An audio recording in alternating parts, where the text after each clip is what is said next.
En un rincón olvidado del universo, donde la existencia misma parece un error, el hombre camina a tientas, condenado por su propia naturaleza.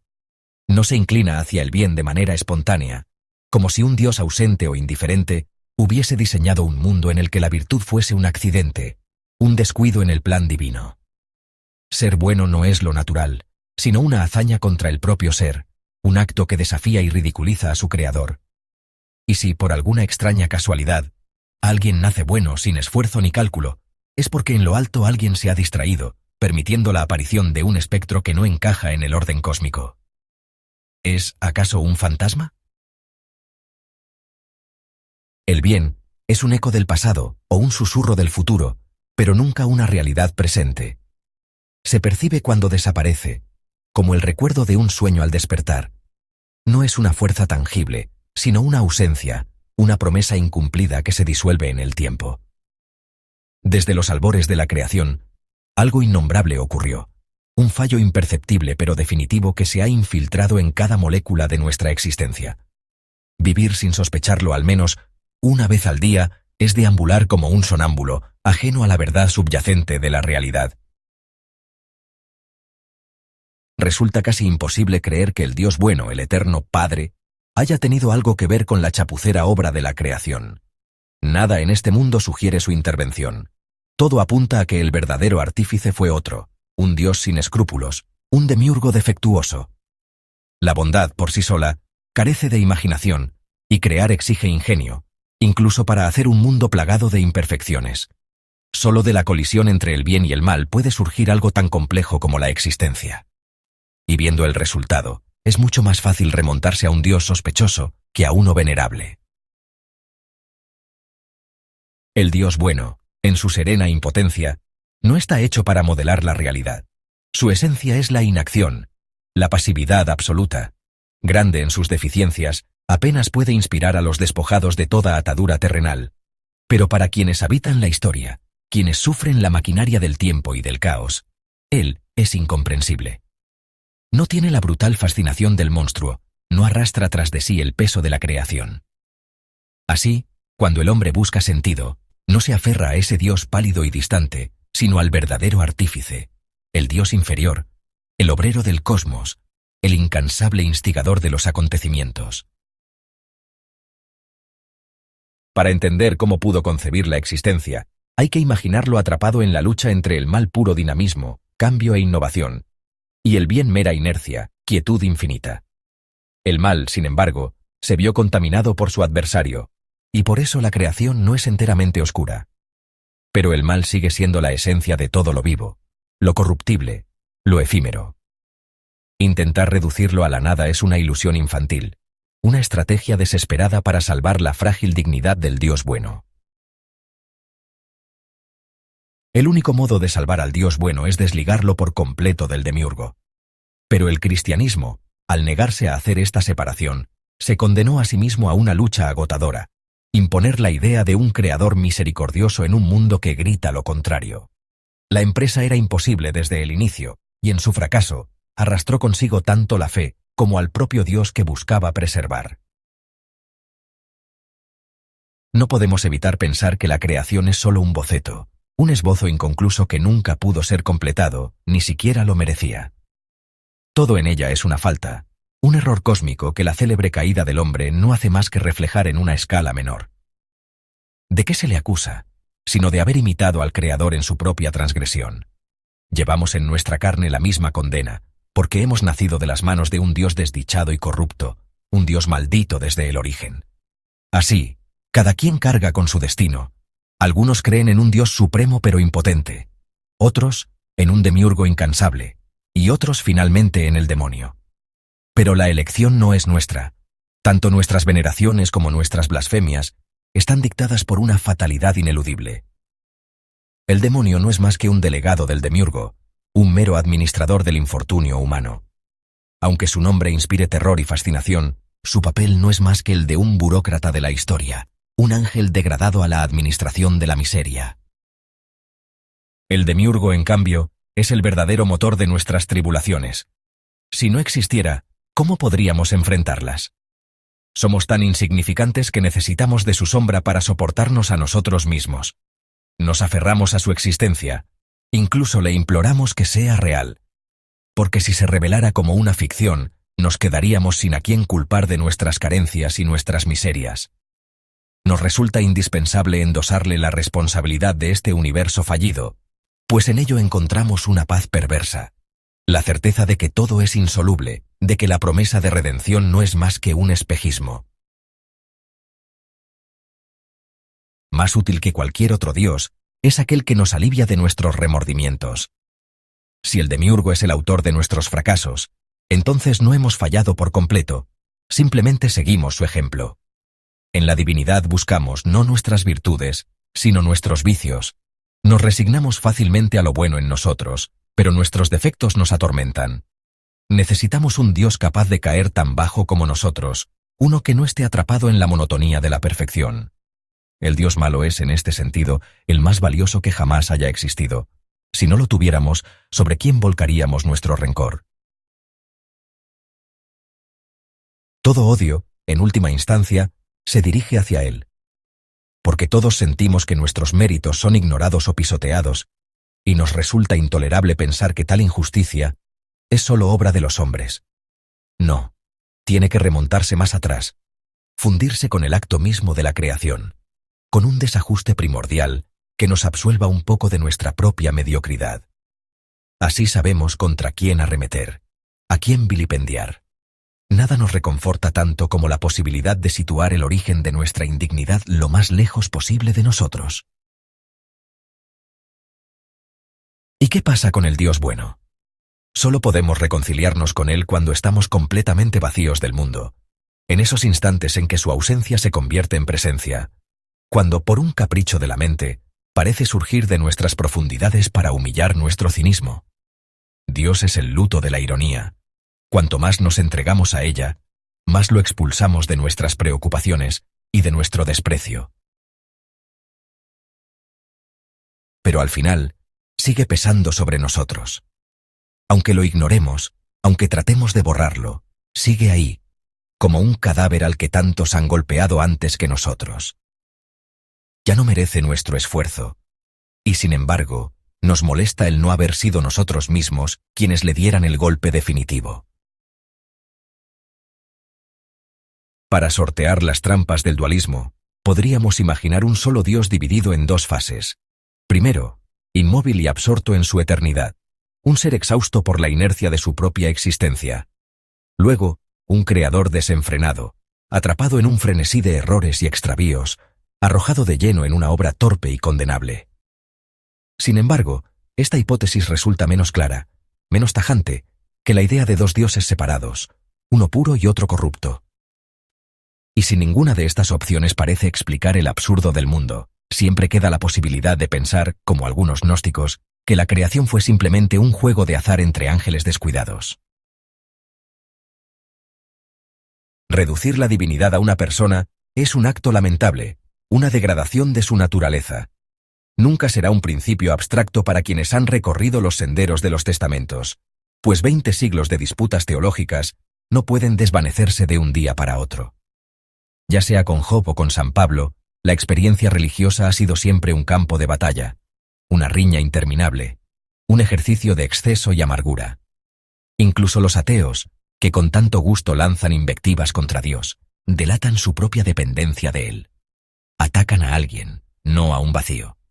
Su emancipación es menos absoluta de lo que imaginan, pues su idea de Dios no es distinta de la que sostienen los creyentes. El demiurgo es el absoluto del hombre exterior, aquel que se aferra a lo tangible, mientras que el hombre interior lo desprecia, lo ve como un estorbo, como un episodio fallido en la vastedad de lo innombrable. La verdadera experiencia religiosa comienza justo donde termina el dominio del Creador, en la negación de su obra, en el rechazo a rendirle tributo. Mientras Él y su mundo nos obsesionen, no hay forma de escapar. Solo cuando nos lanzamos al vértigo del aniquilamiento, cuando nos sumergimos en lo no creado, podemos aspirar a la disolución total. El éxtasis nos transporta hacia un Dios sin atributos, una esencia pura más allá de toda divinidad convencional. En esa comunión con lo absoluto, la apatía alcanza un nivel más puro que la del propio Dios Supremo. Es el punto final del camino místico, no un acercamiento al demiurgo, sino su completo abandono. No hay reverencia hacia él, nadie se arrodilla en su presencia. Si alguna plegaria se le dirige, es una súplica invertida, un eco deformado entre dos seres igualmente caídos. Al convertir a Dios en Padre, Creador y Administrador del mundo, se le expuso a una embestida de la que no podría salir indemne. ¿Cuánto más habría durado su reinado si se hubiese prestado oído a Marción, el heresiarca que con más fiereza se opuso a la falsa bondad y reivindicó la grandeza del Dios malo? No hay otra religión que, en sus inicios, haya desperdiciado tantas oportunidades.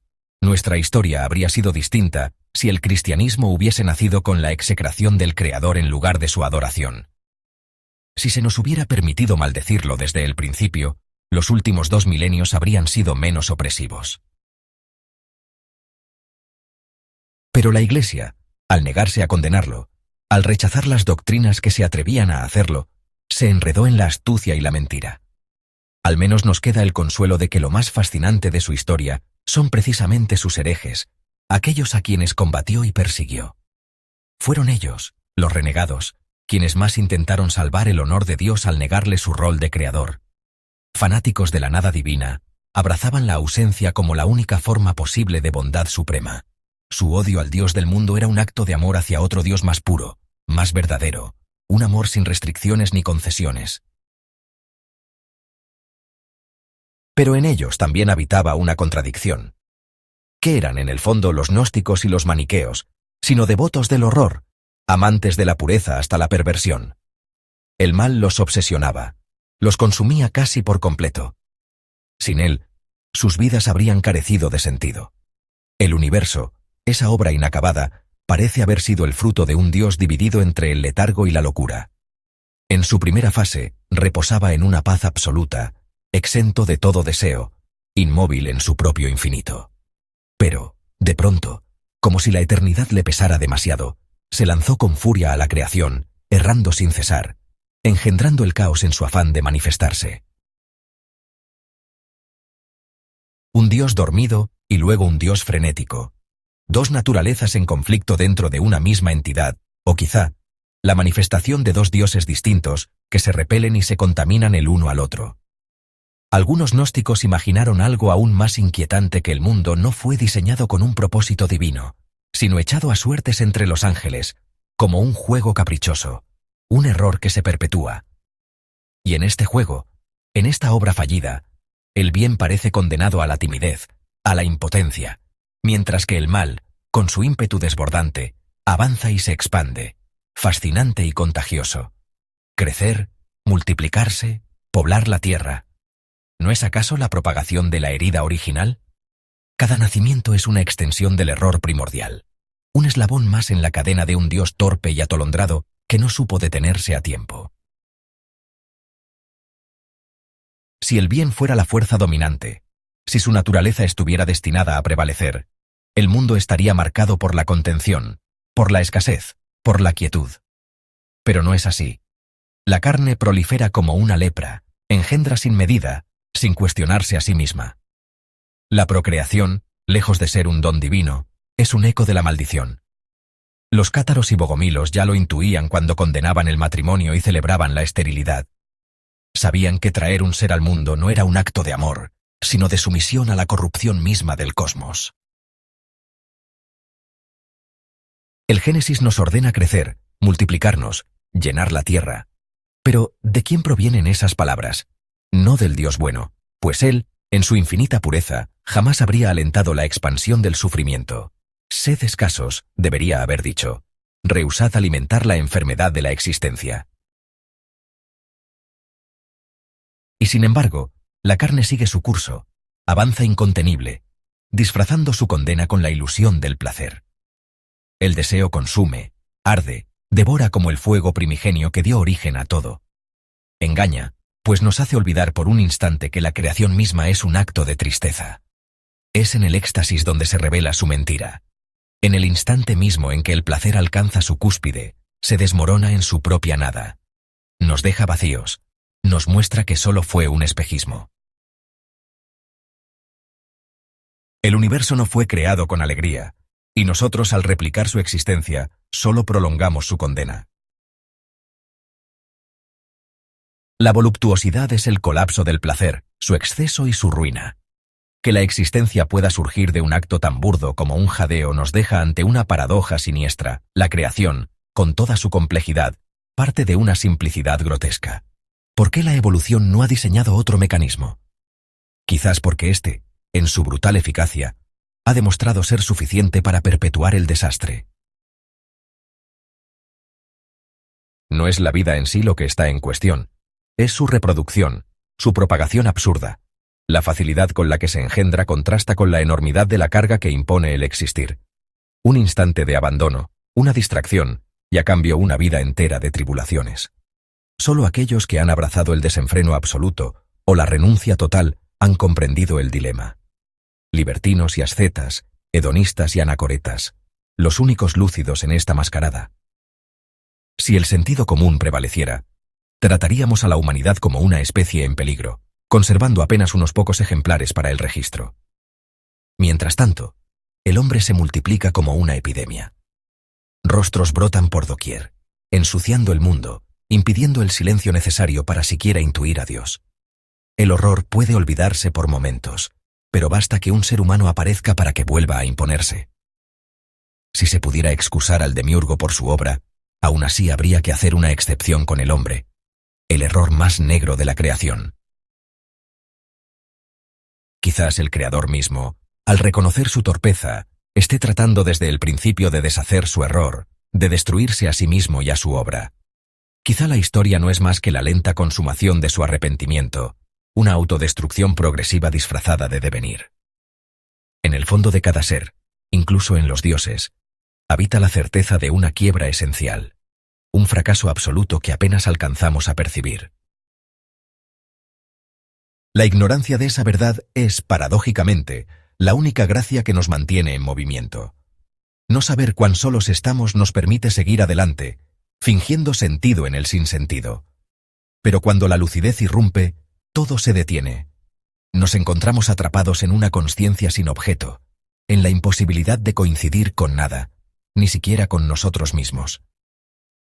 Pasamos de la creencia a la incredulidad sin convicción alguna, atrapados en una lucidez crónica que no nos ofrece nada a lo que aferrarnos ni nada de lo que abjurar.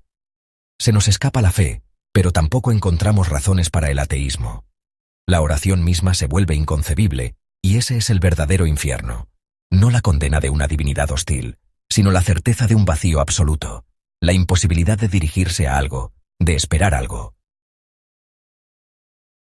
Hemos creado un equívoco universal, una niebla de incertidumbre en la que todo se tambalea, donde incluso las cosas pierden su solidez. Y en esta confusión total nos hemos convertido en rivales del demiurgo, en sus cómplices y en sus víctimas. Ya no hay certezas en ninguna parte. Por nuestra culpa, hasta la materia misma se tambalea. Nos hemos convertido en rivales del demiurgo, creadores de una confusión absoluta, de una perplejidad sin salida. Solo fuimos felices en los tiempos en que aceptábamos nuestra nada con entusiasmo, cuando éramos lo bastante ingenuos para no buscar respuestas, cuando aún podíamos refugiarnos en la comodidad del olvido. El sentimiento religioso no nace de la observación, sino del ansia de disolverse en la insignificancia, de la necesidad de arrodillarnos ante algo inmenso que nos reduzca a la nada. Pero, ¿qué ocurre cuando los dioses ya no nos sostienen, cuando nos hemos librado de ellos por hastío o por hartazgo? Durante siglos nos asfixiaron con su presencia, nos acecharon, nos espiaron, hicieron del universo su dominio y de nuestra existencia un perpetuo estado de vigilancia. Ahora que nos hemos desembarazado de ellos, ¿con qué llenaremos ese vacío? Antes, eran los dioses quienes nos abandonaban. Hoy, somos nosotros quienes los hemos desterrado. Demasiado tiempo a su lado ha desgastado su misterio, su poder de fascinación. Los hemos tenido demasiado cerca, los hemos escuchado respirar al otro lado de la pared, y como ocurre con cualquier vecino molesto, su mera existencia nos volvía insoportables nuestras propias vidas. No hay enemigo más insoportable que el que nos es demasiado próximo, el que nos acompaña incluso cuando queremos estar solos. Se le odia, se le maldice, se sueña con su desaparición, pero a la hora de actuar, un reflejo de cobardía nos detiene. Por eso, deshacernos de los dioses parecía una tarea sencilla, su omnipresencia era una molestia tan inmemorial que la única solución era expulsarlos del mundo. Y cuando llegó el momento de su caída, todos, incluso los más vacilantes, alzamos la voz para despedirlos con alivio. Pero, curiosamente, entre todas las divinidades que han sido olvidadas, hay una que se resiste a desaparecer. El demiurgo, ese creador ambiguo, al que seguimos ligados no por amor, sino por el peso de nuestras propias desgracias. Nosotros mismos, con cada pensamiento, con cada acto, le evocamos. Nos atormenta su sombra, nos persigue su huella. Es una presencia incómoda, un milagro temible. No importa que lo neguemos. Cada asombro, cada espanto cotidiano, vuelve a exigir su realidad. Y si alguien pretende declarar su muerte, siempre habrá quienes, movidos por la indignación y la curiosidad, se esfuercen en resucitarlo. Su existencia no depende de la fe, sino del horror que sentimos ante el mero hecho de existir. Algunos dirán, vence al miedo, deja que solo quede el asombro. Pero ¿cómo exterminar el miedo sin destruir sus raíces? Para erradicarlo de verdad habría que ir más allá, demoler el universo, reconstruirlo desde sus cimientos, abolir el tiempo y el espacio, y quizás, solo quizás, cambiar de creador. Pero ¿quién se atrevería a jugar ese juego?